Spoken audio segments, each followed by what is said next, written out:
बता दें कि शालीन भनोट और गौतम विक में लड़ाई हो गई है। जी हाँ दोस्तों, इनके ब्रदरहुड में दरार पड़ गई है और ये दरार किसी और की वजह से नहीं। जी दोस्तों, अगर आप सोच रहे हैं कि दरार टीना की वजह से आई है तो ऐसा बिल्कुल नहीं है।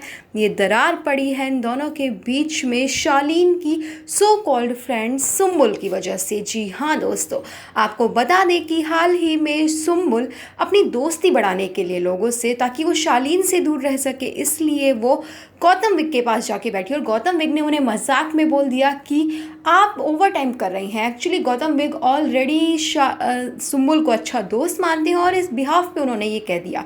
वहीं सुम्बुल को ये बात ज़रा भी पसंद नहीं आई और उन्होंने आके शालीन को ये बात बोल दी। और आप जानते हैं कि शालीन भनोट तो ऑलरेडी कितना गुस्से में रहते हैं और उन्होंने गौतम विक से जाके लड़ाई कर ली। दोस्तों पहले आपको बता दें कि सुम्बुल का जो गेम प्लान है वो किसी को समझ नहीं आ रहा है। इसके साथ ही वन मोर थिंग कि सुम्बुल जो है ना, वो बिग बॉस की हाईएस्ट पेड कंटेस्टेंट है। जी हाँ दोस्तों, और जैसे ही इन दोनों की लड़ाइयाँ हुई है, अब सुम्बुल का एक रूप निकल कर सामने आया है, लेकिन वो भी अपने बलबूते पे बात रखने की बजाय शालीन का सहारा लेती दिख रही है। जी हाँ दोस्तों, हाल ही में कुछ एपिसोड्स में ये भी बात सामने आई कि सुम्बुल ने कहा कि उन्हें तो इस शो में कोई इंटरेस्ट ही नहीं है। आपको बता दें, बिग बॉस की अगर हाईएस्ट पेड कंटेस्टेंट ये बात बोल रही है कि उन्हें इस शो से कोई फर्क नहीं पड़ता, तो बाकी कंटेस्टेंट बेचारे कहाँ जाएंगे और क्या करेंगे। वैसे आपको बता दें कि सुम्बुल ऑलरेडी दिखावा करती है कि शालीन और टीना से नाराज़ है। वो उनकी छोटी छोटी बातों से हर्ट भी हो जाती है। अगर शालीन उनका कैप्टेंसी में नेम नहीं लेते हैं तो उनको बुरा लग जाता है। सुम्बुल का नाम शालीन ने लिया जबकि वो कंटेस्टेंट में दिख नहीं रही है, तो भी उन्हें बुरा लग गया। और जब शालीन और टीना उन्हें समझाते नजर आए कि आपको दिखना पड़ेगा, आप इस शो में आई हैं, तो सुम्बुल कहती हुई नजर आई कि मुझे कोई फर्क नहीं पड़ता, मुझे शो से जो चाहिए था वो मुझे मिल गया है। दरअसल लोगों को सुम्बुल का कोई प्लान समझ नहीं आ रहा है, आखिर वो करना क्या चाह रही हैं। एक तरफ वो बोलती है मुझे बच्चा मत बोलो, दूसरी तरफ वो एक सीढ़ी ढूंढ रही है जिसके सहारे वो ऊपर की तरफ चढ़ सके। इसमें सुम्बुल के पापा भी उन्हें समझा कर गए कि सुम्बुल तौकीर खान तो कहीं नजर ही नहीं आ रही है। और उस टाइम पे सुम्बुल ने उन्हें प्रॉमिस भी किया कि मैं ये काम करके दिखाऊंगी, बट एट दी एंड वो शालीन के साथ ही बैठते हुए नजर आई। अगर शालीन उनसे बात नहीं करते हैं तो उनका मूड ऑफ हो जाता है।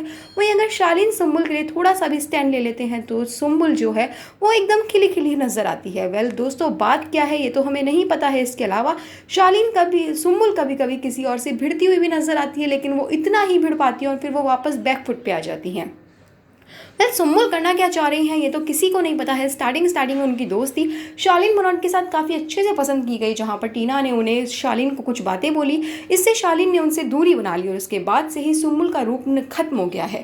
दरअसल सुम्बुल ऐसा लग रहा है कि शो में किसी को ढूंढ रही थी जिसके सहारे वो शो में ऊपर चढ़ सके, और जैसे ही वो सहारा खत्म हो गया है तो सुम्बुल एकदम पीछे की तरफ आ गई है। इसके साथ ही जब शिव से सुम्बुल की बहस हुई थी तो सुम्बुल ने खुद ने ना स्टैंड लेकर शालीन को भेजा और इस बार भी सुम्बुल ने आकर गौतम की बात शालीन को बोली। वेल आपको बता दें, कहने को तो सुम्बुल गौतम को काफ़ी अच्छा दोस्त मानती है और गौतम भी शालीन से ये कह रहे हैं कि वो मेरी दोस्त है, मैं उसे कुछ भी बोल सकता हूँ, तू क्यों उसका बाप बन रहा है। लेकिन शालीन बोलता है कि मैं उसका स्टैंड लूँगा।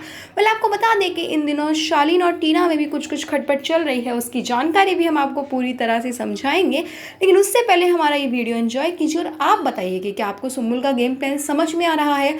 मुझे पता है कि इनको इमली के तौर पे दर्शकों ने बहुत प्यार दिया, पर क्या बिग बॉस में भी उनको उतना प्यार मिल रहा है, ये देखना